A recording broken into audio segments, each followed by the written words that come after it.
17 vjet më parë në Kosovë u bën masakra të shumta, ndërsa vetëm në njërin prej tyre në fshatin Mej të komunës së Gjakovës u vranë dhe u masakruan 376 civil. Për të nderuar dhe kujtuar të vrarët në këtë vend që tani e quajnë lëndina e pikëllimit, u mblodhen familjar, zyrtar shtetëror e ndërkombëtar në tubimin qendror për shënimin e 27 prillit, ditës së të pagjeturve të Kosovës. Njëri nga familjarët e martirëve të Mejës, Hakis Adria, tha se 27 prilli nuk është vetëm ditë e kujtimit të dhembjes, por edhe e krenarisë dhe sakrificës së më të dashurve të tyre. E kujtojmë ky vend me trishtim dhe sot me trishtim është kur i shikojmë këto varre në këtë gjendje. Dhe sot po ju bëjmë thirrjen nga këtu, të nisin punët në ngritjen e këtij memoriali, aty ku kanë mbetur.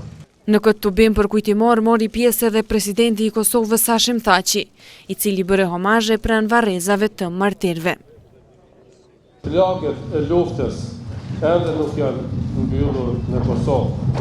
Këtu në Mej e ndjejmë pezmin dhe zemrimin e arsyeshëm të çdo familjari me ngadalësinë e varës së fatit të dashurve të tyre.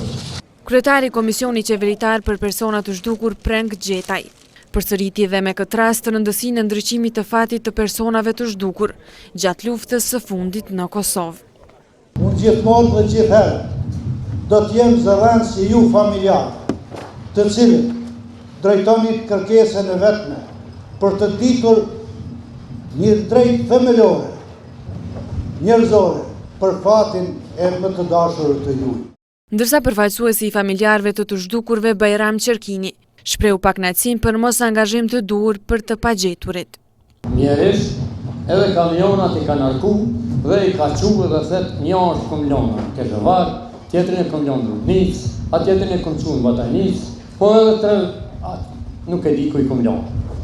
Te i kur, Bashkia Ndërkombëtare, do të lejon Serbin me von lojë me trupat të pagjetur. Në ditën e të pagjeturve të Kosovës, homazhe pranë lapidarit dedikuar personave të pagjetur, të ngritur në kryeqytet, bëri dhe kryetari i Kuvendit të Kosovës, Kadri Veseli. O banë 17 vite, cilat po kalojnë, janë bërë 17 vite dhembje, e njëjtën kohë dhe është momenti i fundit që për të dashurit tonë, për gjithë ata që sot i kemi të pagjetur të dihet se ku janë. 27 prilli i vitit 1999 nga familjarët e të pagjeturve konsiderohet si dita më e kopshme për Kosovën, pasi në këtë ditë janë zhdukur mbi 500 njerëz vetëm brenda një ore.